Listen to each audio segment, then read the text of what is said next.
বিমা খাতের ৮২ কোম্পানির ৭,০০০ কোটি টাকা অনিষ্পত্তি রয়েছে গ্রাহকের। আস্থা ফিরিয়ে আনতে না পারলে দেশে বিমা খাত টিকিয়ে রাখা সম্ভব নয়, এমনটাই জানিয়েছেন বিমা উন্নয়ন ও নিয়ন্ত্রণ কর্তৃপক্ষের চেয়ারম্যান মীর নাদিয়া নিভিন। বৃহস্পতিবার রাজধানীর দিলকুশার নিয়ন্ত্রক সংস্থাটির কার্যালয়ে সাংবাদিকদের সঙ্গে মতবিনিময়ে কথা বলেন তিনি। এজন্য বিমা খাতের সংস্কারে বড় ধরনের উপর জোর দিয়েছেন তিনি। আইডিআরএ চেয়ারম্যান আরও বলেন, বিমা খাতের সুশাসন নিশ্চিত করতে বর্তমান সরকার বদ্ধপরিকর। এই খাতের স্থিতিশীলতা বজায় রাখতে গ্রাহক ও কোম্পানি সহ সংশ্লিষ্ট সব পক্ষের সহযোগিতাও কামনা করেন সংস্থাটির নবনিযুক্ত চেয়ারম্যান।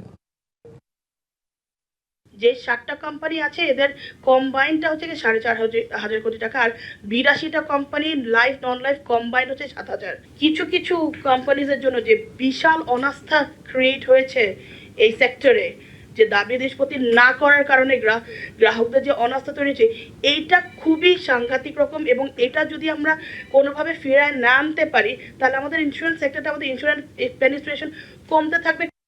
বাংলা কিউআর যেখানে নগদ পেমেন্ট সেখানে।